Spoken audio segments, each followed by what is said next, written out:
สบายดีวันเสาร์มื้อนี้มาลองหมานมือทำอิฐของปีนี้เนาะ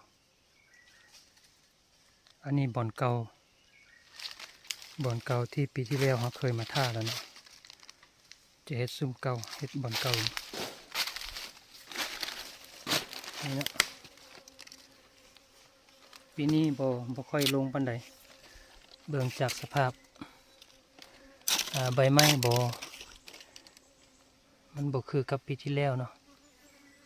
บ่ฮู้ว่าสิมีนกลงหรือบ่อีกอันนึงมื้อนี้คือพยากรณ์อากาศเนาะมื้อนี้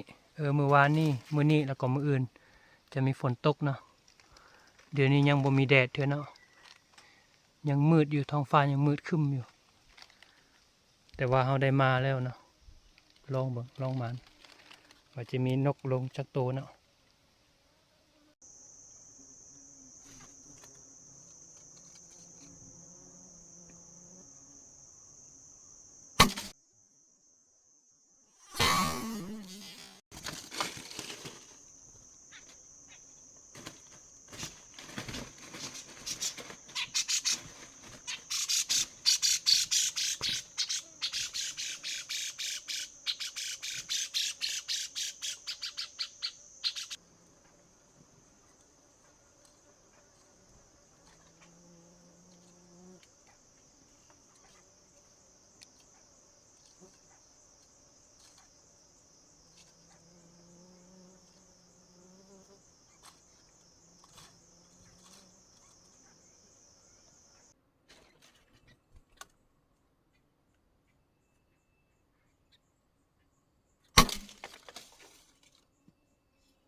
มื้อนี้มาลองหมานแต่ว่าบ่หมานเนาะ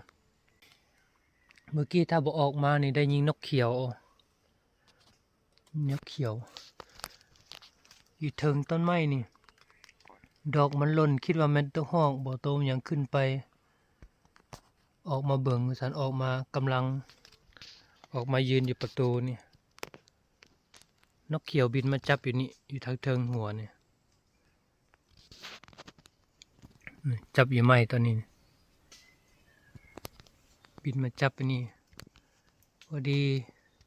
ก็ค่อยออกมาเบิ่งเห็นว่าจะเอาหน้ายิงว่าซั่นมันก็เห็นเฮาแล้วก็บินมาจับอยู่เทิงนี่มื้อนี้นกบ่ลงเพราะว่าหมดมือแดดเห็นแสงแดดบ่ฮอดชั่วโมงฟ้าบดหมดมือเนี่ยโอเค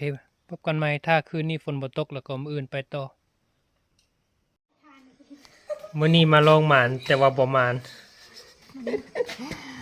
มีแต่นกน้อย เป็นนกใหญ่2 ตัวนกใหญ่2 ตัวตัวหอกตัวหนึ่งตัวโจร ว่าหนาวอ่ะ อืม หนาวอ่ะ หนาว หนาวอย่าตัวหนาวว่าเด็กมัน งูจงอางงูเห่านะงูจงอางงูเห่าบ่ได้ถ่ายตอนอยู่ป่าเนาะแบตหมดมีแบตถ่าย